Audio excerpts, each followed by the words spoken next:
Well, g'day there traders and friends to the wider YouTube community all around the world. You are here with James on behalf of Pivot Point Trading as I sit down and bring you a relatively early Monday afternoon market recap. What I'm going to be doing in this particular video is looking outside the three widely followed US indices and looking for some additional sort of hints or at least some expectations of what we should be looking for if we are to see these greater markets, or at least the Dow, the S&P and the Nasdaq continue in the bullish trend, or if we are going to see these pull back, most likely pull back down to their relative macro pivot points. That of course being those old resistance areas which are going to act as new support levels in the future if in fact they are retested. So when I speak a little bit vaguely as to some greater markets that we should be paying attention to, really I am referring to the Russell in particular, but also to a lesser extent that of the Dow Jones Transportational Average. So what I'll do in this particular video is talk about what's going on with the Russell, and then we'll move into the Transportational Average just to get, I guess, a good framework as to where we are and what we should expect to see if we are going to see these markets continue to trend, or what's going to happen next if we see these relative markets find resistance up at their current location. So let's fast forward into the Russell 2000. Let's really begin this discussion dating back to December 2016, really since this particular date. If I'm just to illustrate this to you with a red rectangular box just here, I know it's not the nicest of rectangular boxes, but as you can see within this box, we have more or less been oscillating between support and resistance. We've been going back and forth. We haven't made full wave rotations on all of the sort of oscillations back and forth, but you can see the rough sort of channel which is sort of pronounced very nicely on my screen. Right now on the Russell 2000, if I sort of zoom in on to the nitty gritty, onto the sort of the molecular level as to what is happening at the current juncture, you can see that very close to the close on Monday, we're up here just around 1,420. What is interesting, however, is that if we sort of rewind back at least to the 9th of June, we were left with the shooting star candlestick up at resistance. We held for a couple of trading sessions, two particular trading sessions, until we started to see this little pullback occur down to about 1,400. We got a short-term temporary bounce back up into the same relative resistance area that we're finding ourselves bumping up into as at the close on Monday. And again, we were left with almost a tweezer top type of reversal two-day pattern just here. However, it does in many instances fit the sort of the template of what we would call a one black crow, another shooting star, another sort of bearish reversal indication up and around resistance. But over the past three trading sessions, Thursday through Monday, again, we're bouncing back up into this level. This must be, well, it is very much so, almost the fourth retest of this pivot point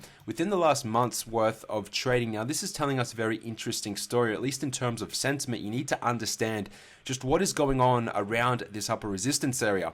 Now, obviously, we've got the industrial average in the S&P 500, which is broken above its macro resistance area. Prior to that, we had the Nasdaq leading the charge. The Nasdaq, however, again is bouncing back up into its relative resistance area, which I'll recap on very quickly. But this particular candlestick, even on Monday, it is what we call a hangman at resistance. So although it is, I guess, the weakest of reversal signals, what is, I guess, the only bullish sort of thing we can take away in terms of candlestick construction is that we are building another lower wick.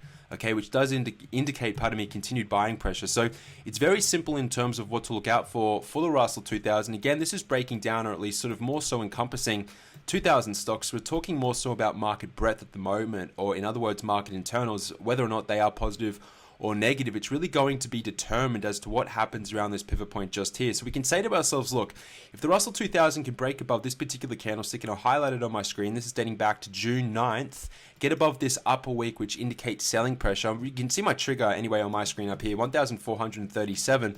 Well, then if this happens, we would assume that the Nasdaq is going to follow suit. If not, it may break out even before the Russell 2000 gets above this particular level. This, of course, is going to validate the legitimacy of the markets continuing in their bullish advance higher.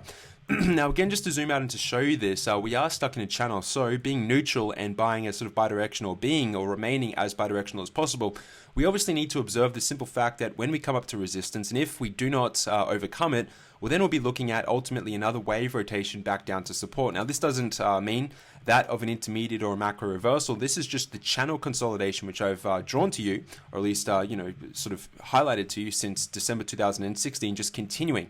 And it would look something like this over, X amount of time. It might be 1 to 2 weeks. It might be 3 to 4 weeks. It might be longer than a month. But generally what we'd be looking for, if this level holds, and what I mean by hold is that if resistance holds and we start taking out this little swing low over here, well, then there's a very high probability that the Russell 2000 is going to come all the way back down to roughly 1,345. Let me just draw it on my chart. You can see it here, 1,348. So I'm going to leave this orange on my chart for you, just so you can identify, obviously, the target if in fact the Russell does start to break below this little swing low. If you wanted more validation, or at least a high degree probability of confirmation, would actually go below this spinning top candlestick over here, which is very eloquently placed right on this very neutral point, coming in at 1,388. So I can draw in a little, short-term, bearish trigger on the Russell 2000, which would take us down to 1,348. So we have a very neutral sort of outlook on the Russell 2000. It really fits the profile of what's going on with the Dow Jones Industrial Average. Obviously today, or at least with roughly an hour, if not 45 minutes of trading still ahead of us, we have a high wave spinning top candlestick. Again, this is reflecting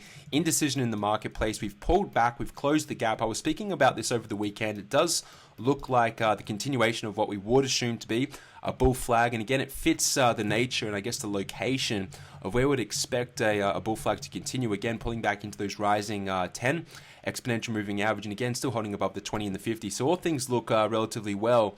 All that's considered on the Dow. Same with the S&P. We're left with the Doji. We're ever so slightly up at the moment, but again, relatively sort of undecided with the sort of short-term immediate future of where price is going.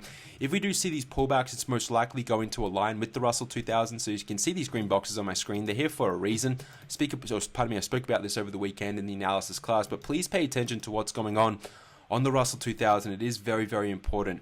Again, on the Nasdaq, this is quite interesting. We're pushing back up to this resistance area. However, we still have an open window. So this is acting like a magnet. We do not have to fill this area.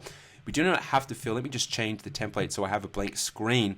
But you see the difference between Friday 2 weeks ago and obviously where Monday opened last week. This is what we call a gap. And again, according to gap theory, this is looking like some form of a measuring gap, or what we would assume to be a continuation gap. Okay, so it doesn't fit that of an exhaustion gap at the current juncture. But even on Monday's candlestick, we got the gap up and it did trade down negatively. I mean, we're closing, or at least very close to closing the day session, down roughly 10 points on the Nasdaq. Obviously, that can shift ever so slightly. But the candlestick as at the moment is dark, and it is a relatively bearish candlestick happening very close to resistance. So pay attention to this open gap. More times than not, the open gaps will close, but it doesn't necessarily mean it will indicate a reversal. Oftentimes when we come down, it will act as support, and then we will see the bounce higher. So I hope the jigsaw, so to speak, is coming together. What is relatively interesting also, if I can put a dollar sign in front of the Dow Jones Transportational Average, is that if I zoom out on this particular market, again, very similar to that of the Russell.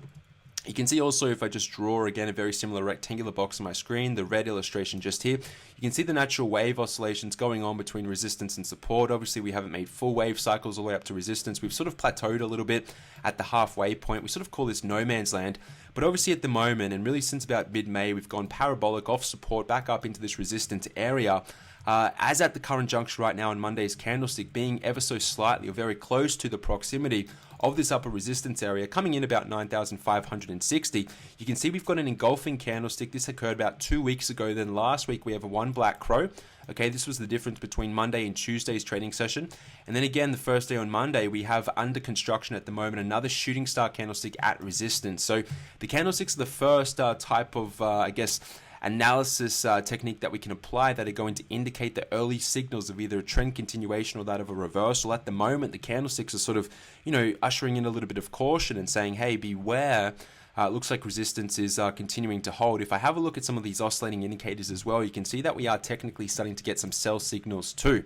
So, I mean, the picture is coming together. Price action obviously hasn't confirmed the breakout. It is a very similar sort of breakout to that of the Russell that I've already explained, 9,660. Give or take a couple of points on the upside. You want to see it close in a continuation above this level. Again, this should confirm the industrial average, which is still holding up above its all-time high.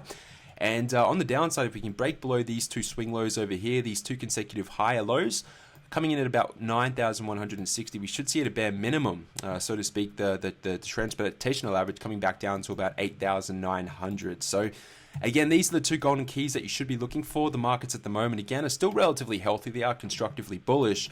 But at the same time, it does look as though potentially we might be slowing if, in fact, we don't see any immediate momentum and a major sort of push and a continuation out of what appears to be that of a bull flag. On the industrial average, some form of like a diamond pattern or an elongated sort of rectangular pattern taking place on the S&P 500. I'll sort of draw it on my screen for you right now. That's sort of the diamond. It doesn't really sort of fit.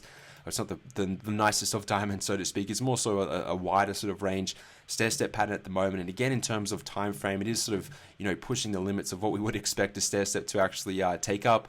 But again, at the moment, the NASDAQ is still struggling to overcome this major downward day where we saw a lot of the tech companies, also the NASDAQ, get belted. This was on June 9th as well. So something to think about as we near the close on Monday. I hope this has been helpful for you. I don't think I have anything else that I want to add to this particular Monday afternoon market recap. I wish you all a very nice Monday evening. I'll be back with you later in the week. If you want to recap any of the discussion which I spoke about over the weekend, it went for about 2 hours, a little bit under an hour and 50 minutes of analysis. Have a look into Pro. That is posted up online on my website at pivotpoint-trading.com. All the best, friends, traders, and the wider YouTube market community right around the world. It is James signing off on behalf of Pivot Point Trading. All the best, everyone. I'll see you soon. Goodbye.